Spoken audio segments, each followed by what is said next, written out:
अस्सलामुअलैकुम। आप सब लोग कैसे हैं? उम्मीद करता हूं कि अल्लाह के फजल करम से सब खैरियत से होंगे। दोस्तों, आज इस वीडियो में हम आपको बताएंगे कि आप ईफा से कैसे ट्रैफिक वैल्यूएशन पे कर सकते हैं, और हम ये भी बताएंगे आपको कि अगर आप ट्रैफिक चालान नंबर भूल गए हैं तो आप उसको कैसे चेक कर सकते हैं कि आपके इकामे पे जो मुखालफा आया है, ट्रैफिक चालान आया है, उसका नंबर क्या है। तो चलते हैं वीडियो की जानिब। जाने से पहले अगर आपने मेरे चैनल को अभी तक सब्सक्राइब नहीं किया तो मेरे चैनल को सब्सक्राइब कर लीजिएगा, साथ ही बेल आइकन को दबा लीजिएगा ताकि मेरी हर नई आने वाली वीडियो का नोटिफिकेशन सबसे पहले आप तक पहुंच सके। तो सबसे पहले आपने किसी भी ब्राउज़र को ओपन कर लेना है। ओपन करने के बाद अब आपने यहाँ लिखना है ईफा के एस ए।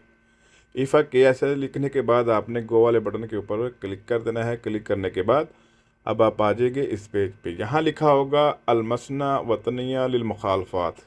ठीक है, तो आपने इस पहली लिंक के ऊपर क्लिक कर देना है। क्लिक करने के बाद अब आप चले आएंगे इस पेज पे। तो यहाँ अगर आपका ये पेज अरबिक में हुआ तो सबसे पहले आपने थ्री लाइन के ऊपर क्लिक कर देना है। क्लिक करने के बाद अब यहाँ अरबी लिखा हुआ है, तो आपका यहाँ इंग्लिश लिखा होगा तो आपने इंग्लिश के ऊपर क्लिक कर देना है। क्लिक करने के बाद अब सबसे ऊपर यहाँ लिखा होगा आईडी नंबर और बॉर्डर नंबर। अगर आपके पास इकामा है तो आपने यहाँ इकामा नंबर लिख देना है। अगर आपके पास इकामा नंबर नहीं है तो आपने यहाँ अपना बॉर्डर नंबर लिख देना है। बॉर्डर नंबर पासपोर्ट के ऊपर लिखा होता है। उसके बाद नीचे लिखा होगा वैल्यूएशन नंबर, तो यहाँ आपने वैल्यूएशन नंबर लिख देना है। उसके साथ आर लिखा होगा, डेट ऑफ बर्थ लिखी हुई। अगर आप पास वैल्यूएशन नंबर है तो आपने यहाँ वैल्यूएशन नंबर लिख देना है। अगर आपके पास नहीं है तो आपने डेट ऑफ बर्थ लिख देनी है।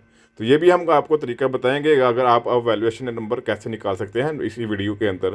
तो यहाँ आपने वैल्यूएशन नंबर लिखने के बाद अब नीचे लिखा होगा इंक्वायरी, तो आपने इंक्वायरी वाले बटन के ऊपर क्लिक कर देना है। क्लिक करने के बाद अब आपने थोड़ा सा वेट कर लेना है।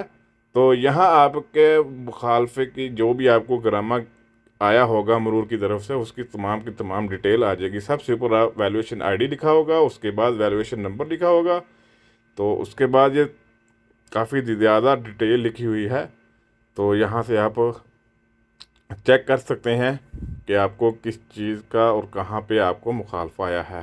ठीक है, और जो आपको स्पीड दी होगी वो भी लिखी होगी। स्पीड व्हीकल की स्पीड, जो रोड की स्पीड है वो भी लिखी होगी। उसके बाद आपका मोबाइल व्हीकल नंबर लिखा होगा भी। उसके बाद यहाँ देखिए व्हीकल प्लेट नंबर। ठीक है, तो उसके बाद ये जितनी अमाउंट होगी सबसे आखिर में ये अमाउंट लिखी होगी आपको कितने का फ़ाइन आया है। उसके बाद अब आपने इसको पे कैसे करना है, आपने इसको फुल ऊपर की तरफ स्क्रॉल कर देना है। स्क्रॉल करने के बाद अब आप देख सकते हैं यहाँ लोकेशन भी लिखी हुई है जिस जगह पे आपको मुखालफा आया है। ठीक है, सबसे नीचे लिखा होगा पे नो, तो आपने पे नो वाले बटन के ऊपर क्लिक कर देना है। क्लिक करने के बाद अब आपने यहाँ सबसे ऊपर फर्स्ट नेम लिखना है, लास्ट नेम लिखना है, फ़ोन नंबर लिखना है, ईमेल एड्रेस लिखना है। तो ये चीज़ें आपने जिसका कार्ड आप यूज़ कर रहे हैं, चाहे आप खुद का कार्ड यूज़ कर रहे हैं या किसी का कार्ड यूज़ कर रहे हैं, तो तमाम डिटेल उसकी लिखनी है। ठीक है, उसके बाद पेमेंट डिटेल लिखा होगा। तो सबसे किस चीज़ से आप पेमेंट करना चाहते हैं, वीज़ा कार्ड, मदा कार्ड या मास्टर कार्ड, जो भी कार्ड आपके पास है आपने उसके ऊपर क्लिक कर देना है। क्लिक करने के बाद सबसे ऊपर लिखा होगा कार्ड नंबर। अब आप जो भी कार्ड यूज़ कर रहे हैं उसके पीछे नंबर, आगे नंबर लिखा होगा, तो आपने वो नंबर लिख देना है। फिर उसकी एक्सपायरी मंथ, उसके बाद एक्सपायरी ईयर लिख देना है, क्लिक कर देना है।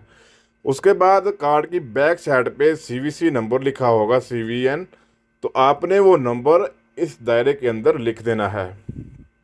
ये तमाम डिटेल लिखने के बाद अब आपने सबसे नीचे लिखा होगा पे, तो आपने पे वाले बटन के ऊपर क्लिक कर देना है। जैसे आप पे वाले बटन के ऊपर क्लिक करेंगे तो जिस बैंक का आपका कार्ड आपने इंटर किया होगा उस बैंक की तरफ से आपको कोड आएगा, तो वो कोड आपने लिख देना है। लिखने के बाद सबमिट के ऊपर आपने क्लिक कर देना है। क्लिक करने के बाद आपका ट्रैफिक वैल्यूएशन पेड हो जाएगा।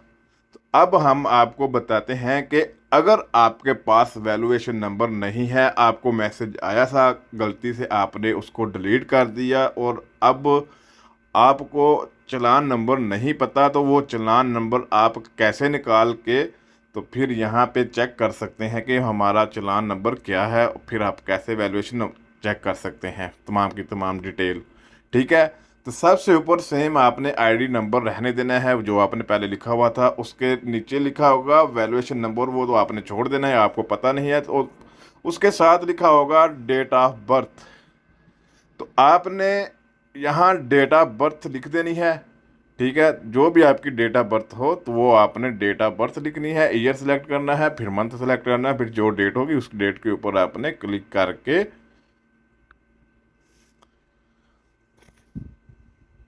तो नीचे लिखा होगा इंक्वायरी, तो आपने इंक्वायरी वाले बटन के ऊपर क्लिक कर देना है। क्लिक करने के बाद आपका अक्षर के अंदर जो भी नंबर रजिस्टर हुआ होगा उस नंबर पे आपको 4 डिजिट कोड आएगा। वो 4 डिजिट कोड आपने इन 4 दायरों के अंदर लिख देना है। लिखने के बाद अब यहाँ सबसे पहले लिखा होगा कन्फर्म, तो आपने कन्फर्म वाले बटन के ऊपर क्लिक कर देना है। क्लिक करने के बाद सबसे ऊपर आपका नाम आ जाएगा। नाम आने के बाद नीचे जो भी आपके मुखालफे होंगे यहाँ लिस्ट आ जाएगी। ये मेरे नाम पे अभी कोई मुखालफा नहीं है, इसलिए कुछ भी नहीं आया। आपके जितने भी मुखालफे होंगे उनके नंबर के साथ, वैल्यूएशन नंबर के साथ यहाँ पूरी की पूरी लिस्ट आ जाएगी।